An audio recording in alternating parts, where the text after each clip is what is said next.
Welcome back in Yoga Sutra. Tajjapa Tadartha Bhavana. Alright? Okay, and before that, Pranava. Hmm? Having known, having been explained the characteristics of Ishvara, who is Purusha Vishesha, Kalena Anavacheda, unaffected by Kala, Guru of Gurus, untouched by Klesha, Karma, Vipaka, Ashaya, Aparadashti, untouched by all this. No Klesha, no karma can bind him. Further, Ashaya means the result, fruit. Karma vipaka, Ashaya. There is no karma for him beyond karma, beyond its fruits, and beyond the sanskaras of it. So no karma leaves any impression or residual tendencies in Ishvara. That is why he is unlike us.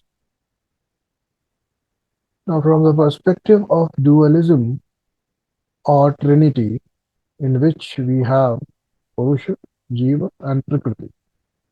These are the three, and I explained about it. From the perspective of monism, or even our system, which is called Ishwar Advayavad in Tantra, this all emanates from a single source, which is the consciousness, and the consciousness is one, not many. Here, yoga believes or yoga teaches or postulates that there are two categories of consciousness. One which is termed as Ishvara, and the one which is Jiva. Jiva means all of us. So there is multiplicity. So category wise, there are three types of entities. One Jiva, another Ishvara, and then Prakriti. Ishvara, Prakriti, and Jiva, they all are eternal. They are not bound by time. Even Jiva is Kalena Anavacheda, but we don't feel so. We don't experience it. We would be able to know that only when we know our true essence, who we are.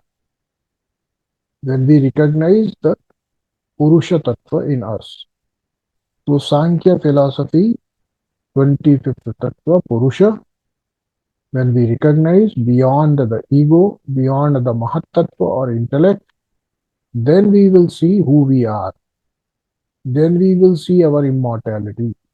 Then we will recognize our true essence.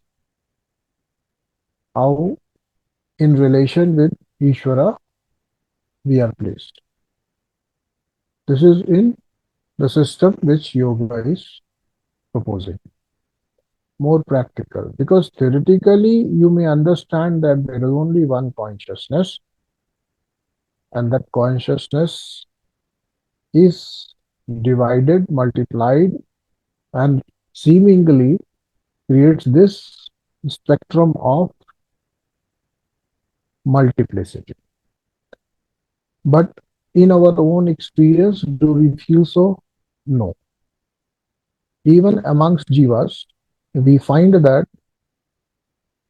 there is a sense of separatedness, right? We feel that we are separate from others. And we also experience that there are not one, but many, many, many jivas. This is the proper placement of the philosophy, which is rooted in our direct experience. The highest tattva which we are going to work on is mana. In mana itself, there are or mana or chittam, or chittam is all combined, which is intellect, ego or asmita, and then the mana, and then of course the characteristics smriti, which is there as a given all the time. So smriti is always there as a quality, as a property of chitta. We may have forgotten who we are because we did not go for the revision. For example, when you get engaged in official work, then what happens? You forget that you have any relationship with others. Even your near and dear ones, you don't remember. Is it not? In the same way, when Jiva gets entangled in Prakriti, and there comes the load or burden of vrittis, then the smriti of who he is diminishes or is buried under all this. Right? If you don't know who you are, there is no possibility of you remembering or knowing who you are, right? You must already know that because it is about you, not about anything other than you. So you cannot learn it. You should remember, you should keep it in mind that this is about me, not the world. So if I free myself from the burden of the Prakriti or the vrittis which are the outcome of my interaction with the world, if I reduce them, if I am able to stop them for the time being also, then there is a possibility of getting back to that original smriti.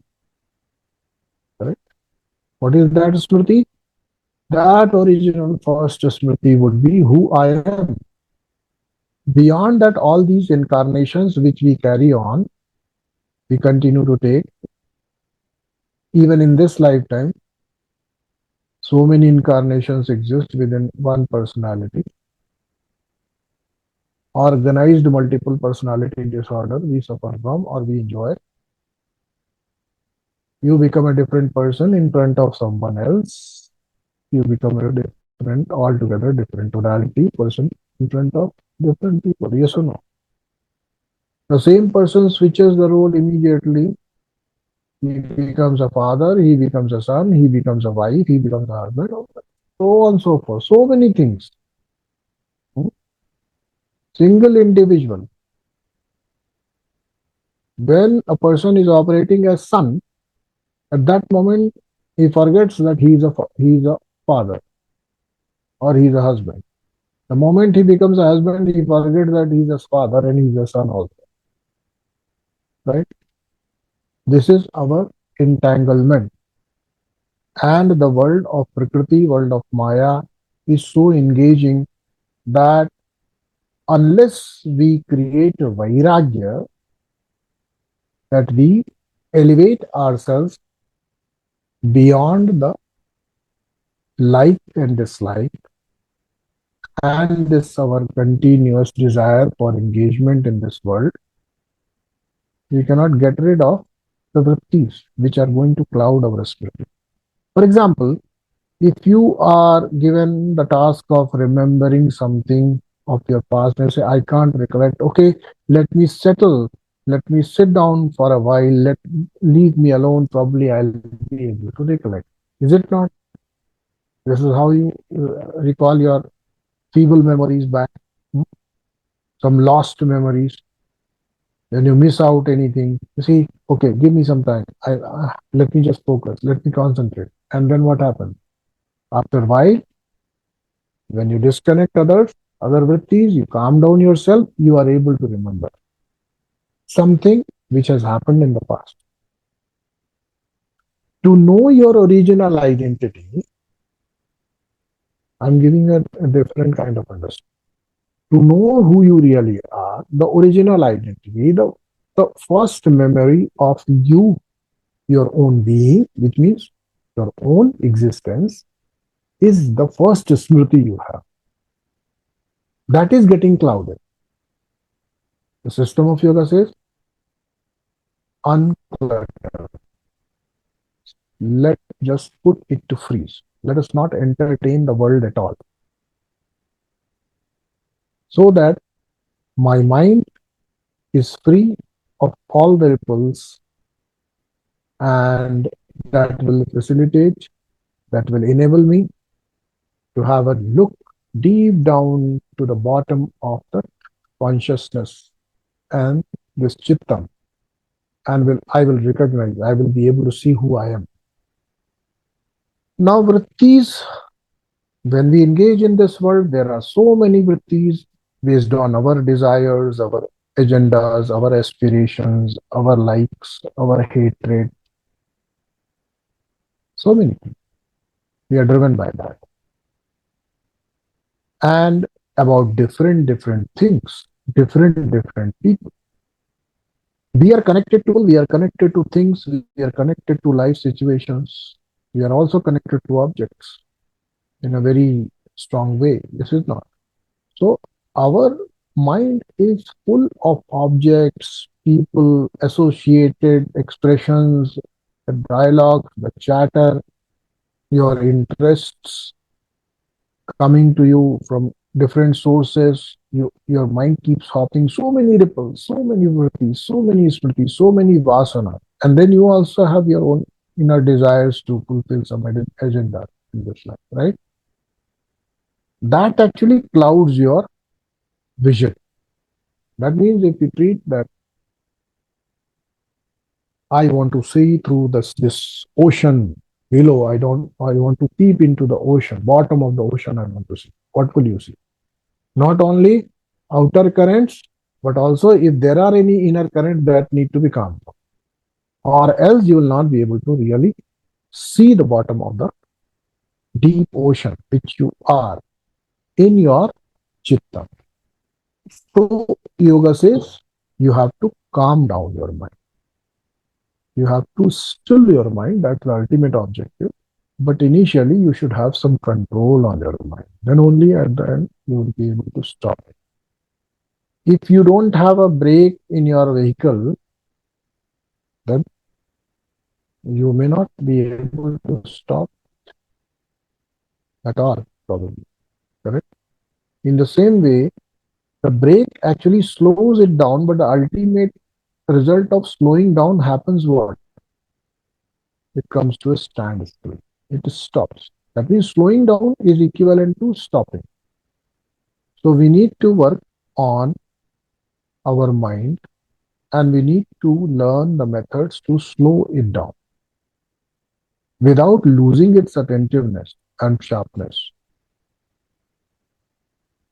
Equally important, because if we lose that, we will be getting into viparya vritti. That means we will not be able to see things as they are. Viparya. Get back to viparya. Vrittaya panchataya. Right? Viparya means not able to see a thing as it exists. That means our mind should not be, it should not be sluggish. It should be alert but under control, and should not hop from places to places, should not entertain too many subjects. But it should remain active. It should remain available in all its powers of cognition. No confusions, with full clarity. But now you have a focused state of mind. In that focused state of mind means, from the agitated state of mind, you come to the focused state of mind. Focused state of mind means now you are able to stop it for a while, and then again it moves. You exercise your control, it comes to an object. It is not stopping by itself. You are giving it a prop. You are offering it a particular method, object, a point, some emotion, something to which it should attach. When it is able to stay there for a while, it is called concentration. We are not actually hindering any process. We are only employing the powers of mind to achieve what we want. As I said, mind moves, mind stays, and mind recognizes. Initially, I did talk about it, right? The movement, the stability, and all these are the qualities. So we are actually utilizing that. Qualities are there. It moves also, it stabilizes also, it stays also. So instead of quicker movements, we are trying to stabilize it. How do we do that? By giving it an interesting object. A system of yoga is for renunciates, those who don't wish to engage in this world. And therefore, they will give you objects which are usable by renunciates. They will not give you objects and events and processes in which renunciates cannot engage. Right? Those who are following brahmacharya, etc., complete vairagya, not engagement in the material life. So they will not give you any method which employs anything pertaining to the world. So they are giving you one method here. They say Ishwar Pranidhan. Ishwar. I'm not focusing on my attention on my beloved's face, his beauty, a child's face, the innocence, a flower, a beautiful flower. That I'm not doing. Most of and yoga will talk about it little bit. Will not focus there. They will not actually elaborate that. But they are giving you another method. They are saying, put your mind in Ishvara. And for that, how do you put your mind? How do you engage your mind with any object? You have to have some attributes. You have to have certain knowledge of the attributes about that object. Yes or no? If you're not aware of those attributes of the object, you will not be able to put your attention on that object for long. For example, if you are not a trained painter, you have not done any painting, you don't understand the nuances, then for you, any painting is a painting, right? You'll just, put your glass there and then just move on without actually appreciating what that artist has done, right? For that, you must know what the painting is.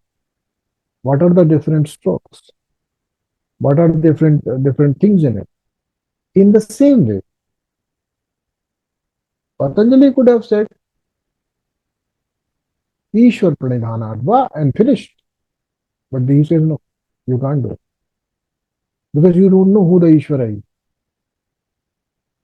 He will explain that.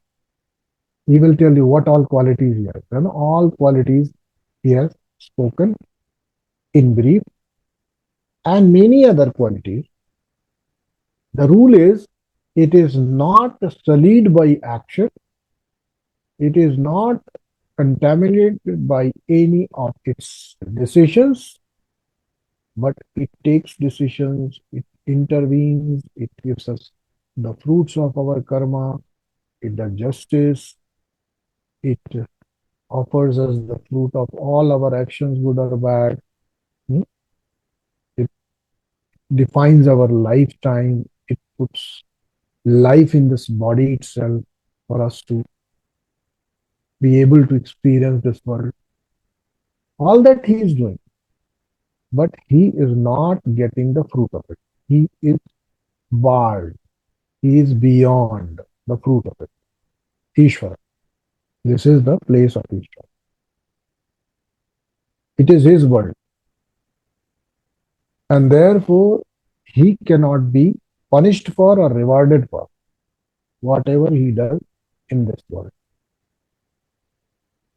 The Prakriti belongs to Ishvara, not to us.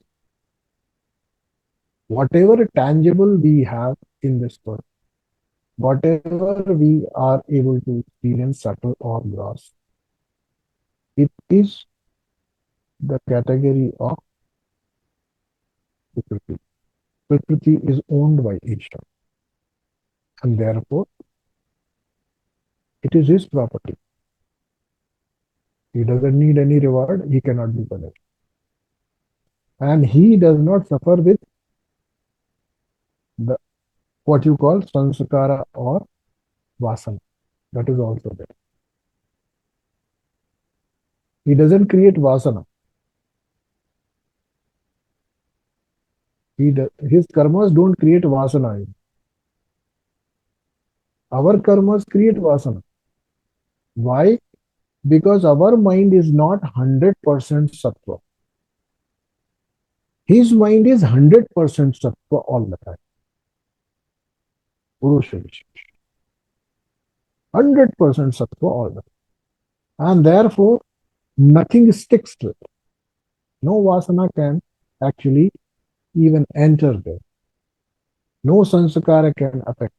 No sanskara can stay there. Understand? So, having said that, all the attributes of Ishwaras, possibly very few he has told, you may add on to it by going to Shabda Praman. What is Ishvara?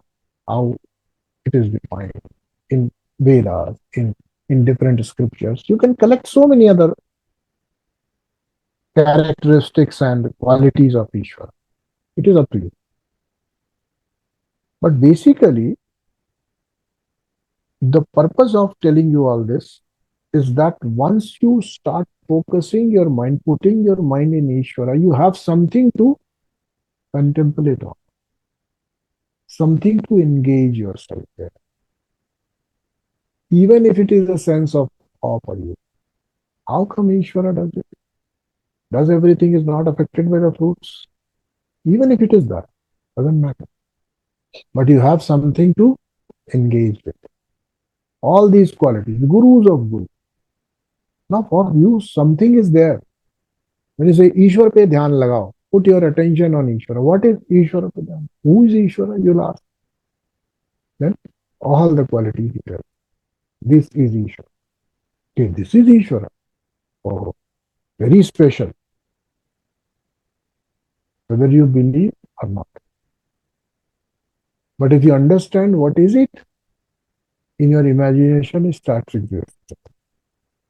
In your chittam it starts existing. For example, you may not have seen a very peculiar animal who has a tail like peacock and the face is like owl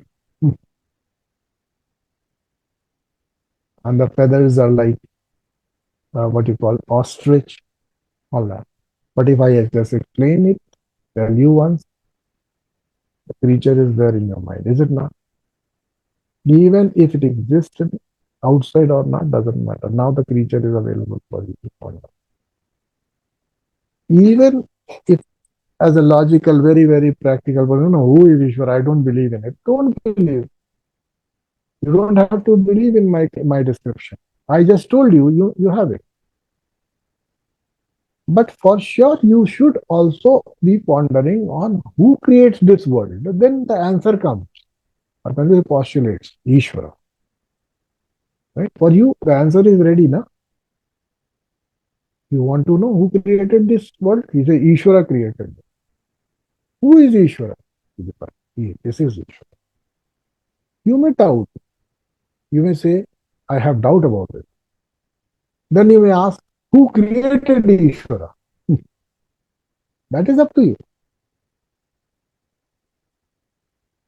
Patanjali would say, nobody created him. How? Kalena anavacheda, and Guru's available. He's always there.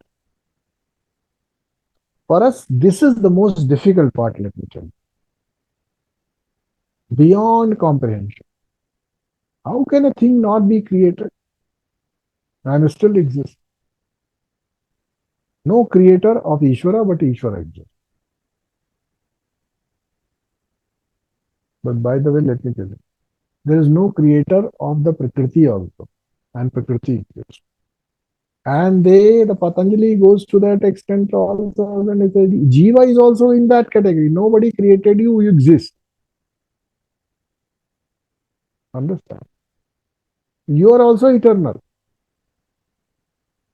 But to know that, you have to go step by step, whether you are eternal or not, to understand, to realize, to recognize, you have to go step by step. The first step is calm down your mind. Put it in Ishvara. That is the method. Hmm? Chittavritti nirodha will happen, he is saying. Abhyas vairagyabhyam tan nirodha Ishwar pranidhanadva. And it can be accelerated by your this particular exercise. By putting your chittam into Ishwara pranidhan. That means in the chintan, in the contemplation of Ishwara. Having completely understood the qualities of Ishvara. Ishvara is not ekadeshiya. That means he is not confined to one particular place. Everywhere Ishvara is. Ishvara is everywhere.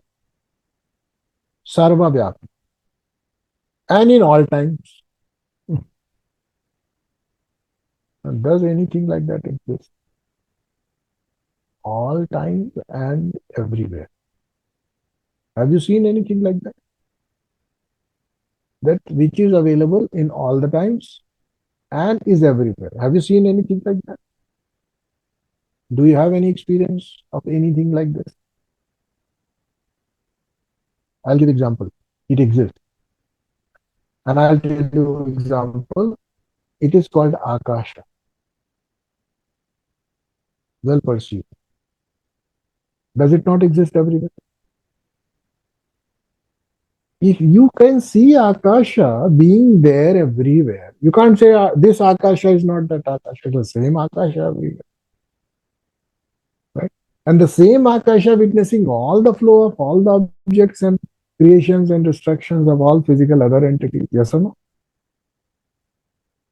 So I can prove that a thing can exist like this, even in the so-called gross, because your gross eyes, your gross senses are able to grasp this Akasha, which is a gross experience, is it not? Is it a divine experience that you know Akasha? No, it is not. It's a gross experience. Even in this gross world, there are things which exist everywhere and in every time. So why can God not be there everywhere and in every time? The one who has created all this. Understood now?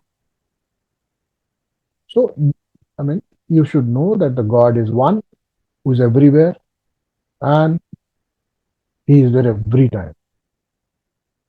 For us, it is future, but for him, it is now. For us, it is past, but for him, it is now. For us, this is now, and for him, it is now. Acha, tell me. For us, a star being born 3 billion light years away, when we see it here, of course, 3 billion light years away means it has taken 3 billion years for light to come to us. Now, this is now for us here. In the same Akasha, we exist here. The same Akasha there has witnessed it how much time? 3 billion years ago. Same Akasha supporting us here, we are experiencing it 3 billion years away. Akasha is witness to this also. Look at it. Understood what it means? For the Akasha, which is the same entity, is there any future? Is there any present? Is there any past? No, look at it. I'm just giving you the understanding. You may, because sometimes people, intellectual people challenge. How can Ishvara be everywhere anytime? And for him, present is past, past is future, future is present, and all. This is how it is. So for this Akasha, the entity called Akasha, the past and present are there. Same. So that way, Ishvara is, I'm just trying to lead you to that point where you accept that Ishvara exists and may have such quality. Ishvara, the creator of Akasha, of which the qualities I have told you and exactly clarified that the Akasha is witnessing the future and present all by one, being everywhere and also in the same time. For the Akasha, there is nothing called future. There is nothing called past. So many things are happening in the Akasha. And since billions of years, the Akasha Ganga, that galaxy or that star is going through so many processes, we don't know yet. Akasha knows it.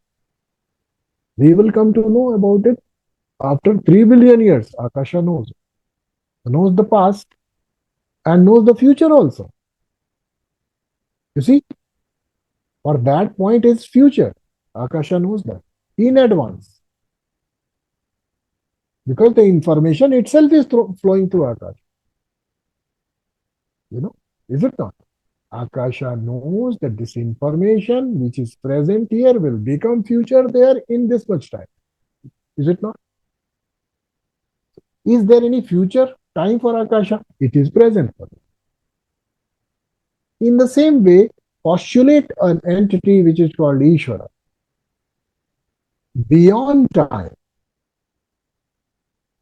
beyond all the physical limits, unsullied by any action whatsoever.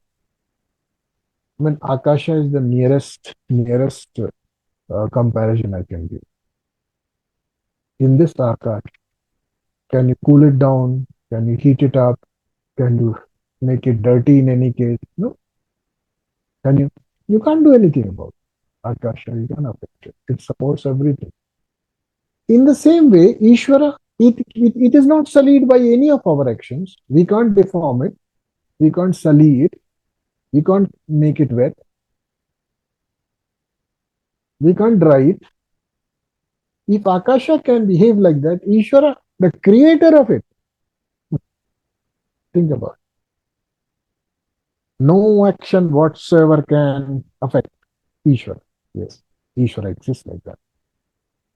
So if you see and become completely engaged in contemplating over these qualities, you will be able to put your attention on Ishvara for very long. Your object of contemplation will be what? Ishvara. By what name? It is Pranava. How do we call him? It is Pranava. Pura api Nava. And then Pranav, one meaning also was given. Special way of bowing down to somebody. How do we bow down to somebody?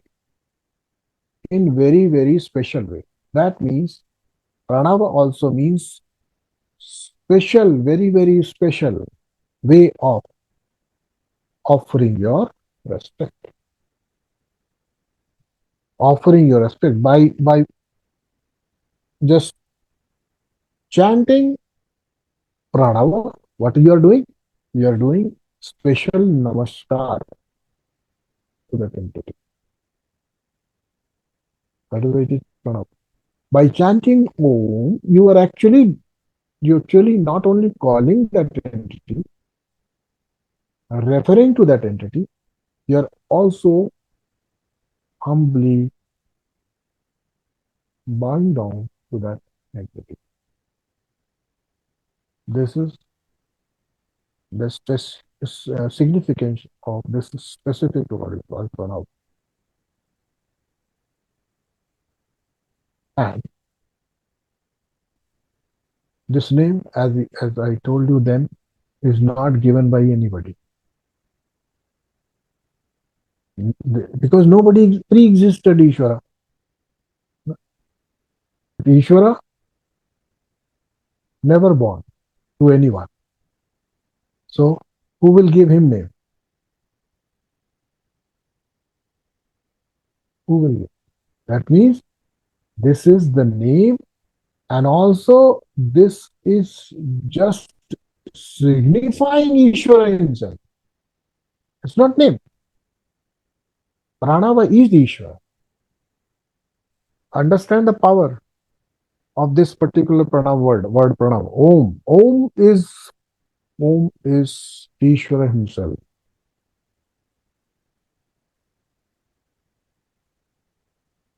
Now what? Put your attention on this word.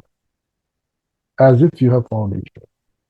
Ishvara tangible through your senses, not your antahkarana. Then go back to antahkarana, how this pranava is perceived inside, how this pranava is perceived inside by your subtle organ, antahkarana, inner organ.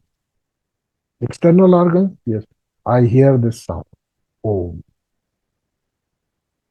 But how it is perceived in my antahkarana?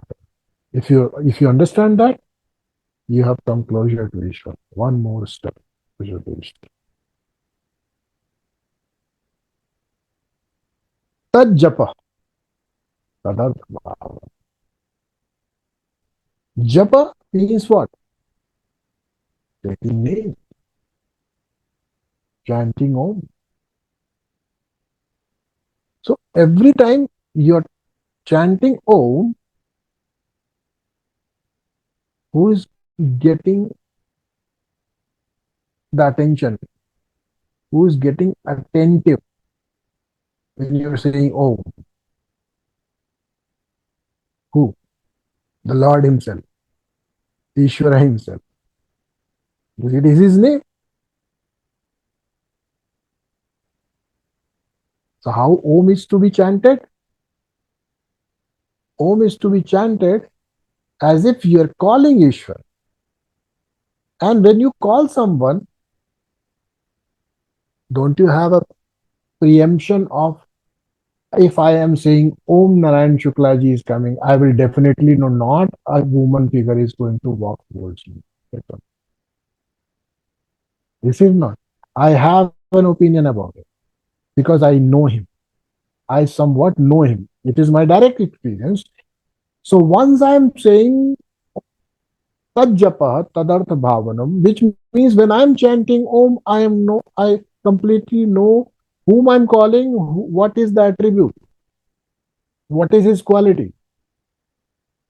I am calling upon an entity which is beyond time, is Purusha Vishesha, unsullied by any actions, Guru's Guru, and the one who is creating experience called this world, including whatever I can perceive in me. When I say Om, I am referring to that entity. So if I say Om and I just verbally say Om without knowing who this Om refers to, then it will be useless. But if I know whom am I referring to when I am chanting this Om, when I am saying this Om, then I know about him. Each time I say Om, I know all the attributes which I have collected from the scriptures and from the Patanjali Sutras and any other commentaries by great masters. I'll be aware of this. Tadartha bhava. The meaning of that. Omkara, japam, japaha, japam, whatever way you say, if you are doing the japam of Omkara, you are actually connecting to Ishvara. But when I say Ishvara, Ishvara is a word. But when I explain, no, these many qualities, now Ishvara is those many qualities. So as many qualities these we can refer to, we can invoke and experience within us, that much our japa will be effective. That is what it means. Tad japa tadarth bhavan. For example, somebody given Ram mantra. So Ram, Ram, Ram, Ram, Ram, Ram. People do like this, right? Ram, Ram, Ram, Ram, Ram, Ram. Krishna, Krishna, Krishna, Krishna.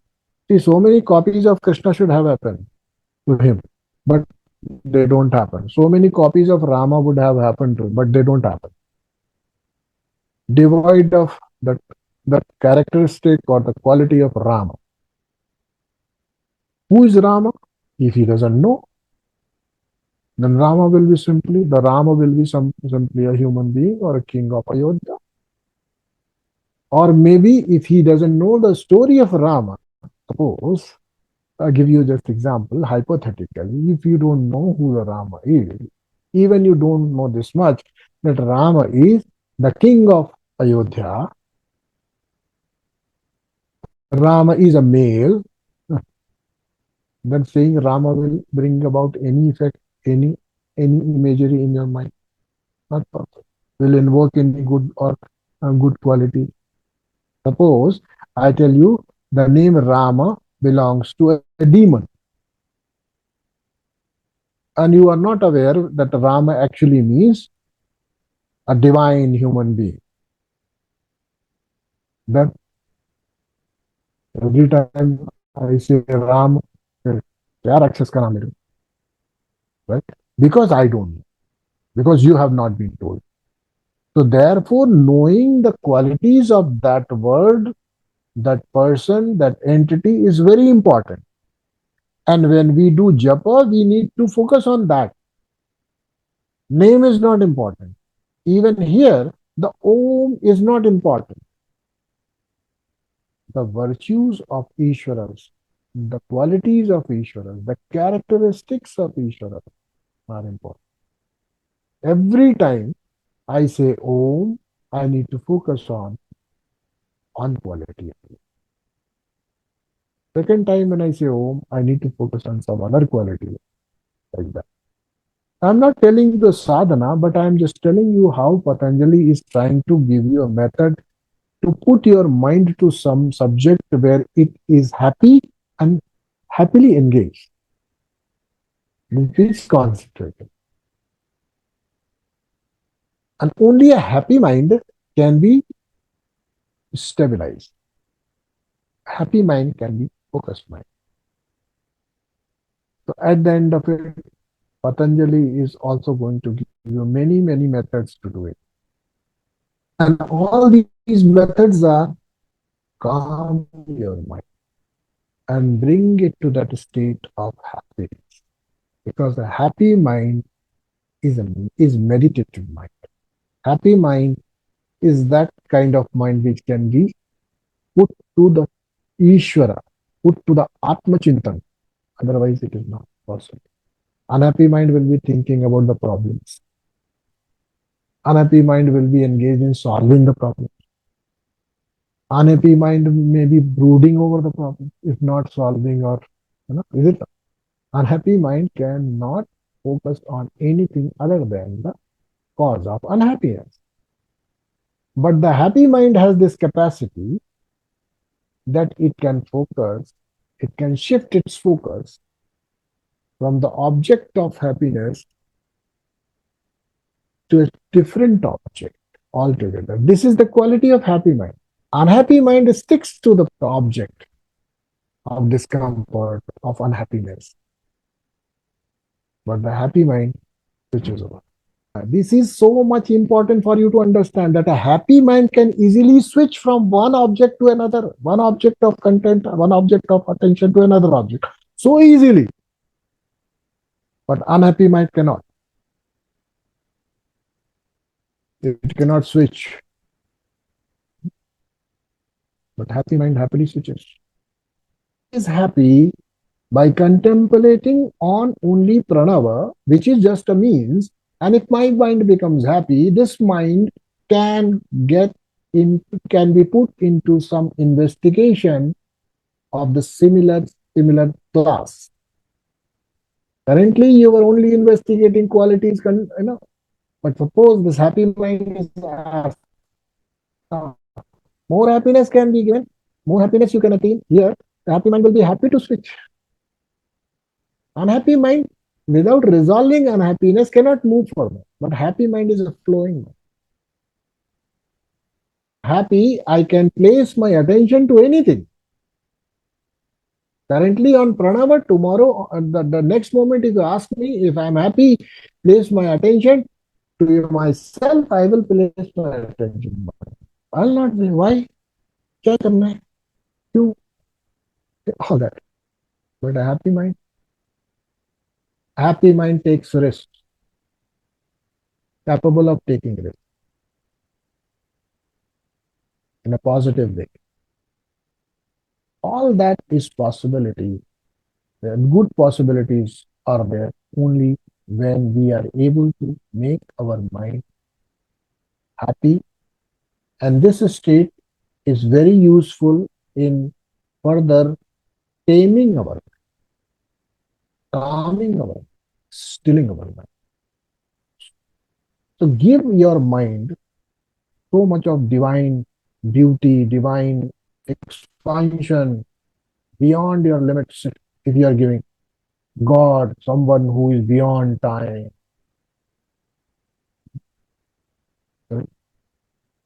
God who is beyond the karma, fruits of karma, beyond vasana, God, gurus of gurus, and all so on. Ever present, all knowing, so many virtues, so many qualities. You can go on collecting, but not wrong quality. Ishvara, very kind. No, no, no. Very compassionate. No, no, no. If you take it wrongly, then Ishvara is compassionate for sure, but not the way you perceive it. Ishvara is kind for sure, but not the way you think. And therefore, you should be very clear. Compassion of Ishvara, kindness of Ishvara is different than the ordinary expected, as we ordinarily expect from the human being. Because Ishvara knows so many things about you. All your past, all your future is open to him. You think you have done something good. Ishvara has all the books, library of your bad karma. You thinking that I have done a good work and Ishvara will be kind. Ishvara, okay, good. I'll give that too. But you see, you have so much backlog. Please accept it and get free. It is his kindness, or else he can keep it. He will not give it to you. What it will do? Eternally bonded. Yes or no? If it is not given back to you, your bad karma is not given to you, the fruit of it is not offered to you, what is it? Gone forever, no?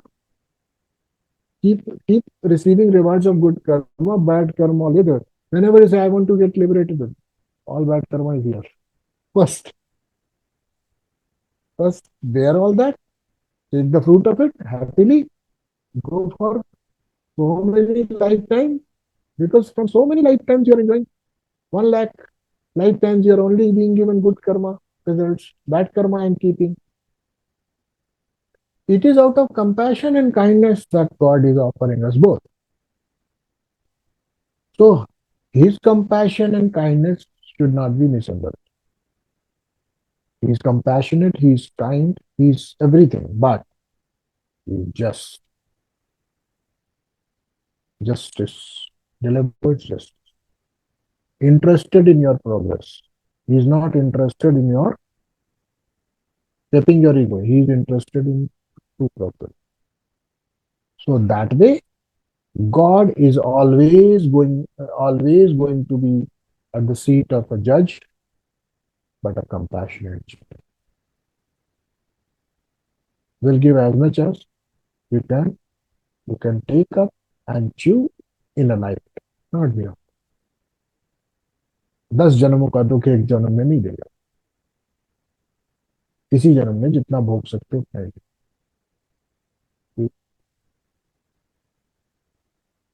तो ईश्वर के बारे में हमें अच्छे विचार ला, उनकी उन qualities के बारे में विचार। We have to be having those kind of emotions within. तद जप तदर्थ भावना। The meaning of the word Ishvara, meaning of the word Pranava, meaning of every word which has been spoken in the Patanjali Yoga Sutras about Ishvara, you should have bhavana. That means you should feel those things. Now, try to feel God's omnipresence. Try to feel it. Doesn't it bring a smile immediately to your face? Where am I searching him? He's here also. How blind I should be, not being able to see him. See him. Yes or no? Doesn't it put a smile on the face? I'm so near to him. The teachers, masters, the scriptures, he's everywhere. And I'm still searching him somewhere else. Immediately your mind, your will be filled with joy. God is everywhere. He's here also. Not even at an arm's distance.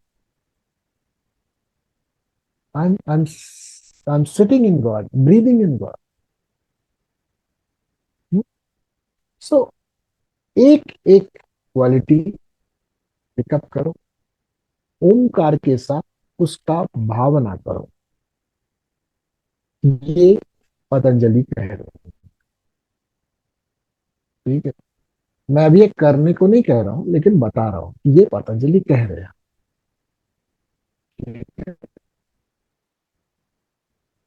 आपको जो अच्छा लगता है try to mix it. ये discourse आपके action के लिए नहीं है, अंडरस्टैंडिंग के लिए। तो क्लैरिटी होनी चाहिए। आप जो करना है वो हम बताते हैं आपको क्या करना। ये मैं आपको तरीके बता रहा हूं कि आपको भी पता है कि इस तरह के लोग हैं जो करते हैं, करके उन्होंने पार किया। ठीक है, it's a possibility. This is how. But when you ask how to do, then something else will be added, something more will be told. So many other things are also need other things also need to be told to you before you say कि नहीं मुझे करना है परमात्मा का मैं ध्यान करना चाहता हूँ। तो अगर ध्यान करना चाहते हैं तो फिर उसके लिए you have to be given right kind of instruction. whatever you can apply, I will definitely let you know this much you can apply. This means whatever is being taught here is only for the purpose of understanding, not for application.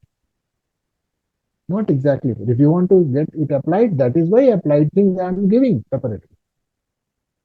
And don't think that there's anything. Those are the things anything different from the Patanjali Yoga Sutra. Let me tell you, they are rooted in Patanjali Yoga Sutra, but they are being given in such a way that can be adopted. Right? That can be adopted. That can be absorbed, assimilated. Otherwise, you can't do it. अभी परमात्मा का ये कर लेंगे, suppose कि omni presence है, अभी ऐसा हो जाएगा तो व्हाट नेक्स्ट। हो गया जी, एक पल का एक, है ना, हो गया ना। In a moment your short lived happiness is gone. है तो लेकिन कुछ होता ही नहीं।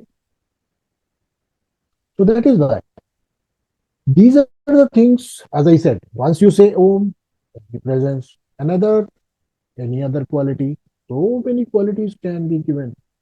And this is how people are able to keep their mind engaged in Ishvara. Ishvara Dhyan. It's a way of yoga. So for today, this much. Next time we will take it forward. We will see how Patanjali gives many more methods for the process of stilling your mind. But before that, he gives to please your mind, to make your mind happy.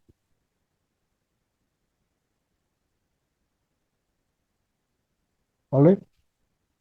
Thank you so much. Let's pray and then we'll. सर्वे भवन्तु सुखिनः सर्वे सन्तु निरामयाः सर्वे भद्राणि पश्यन्तु मा कश्चित् दुःखभाग् भवेत् ॐ शान्तिः शान्तिः शान्तिः ॐ शिवम्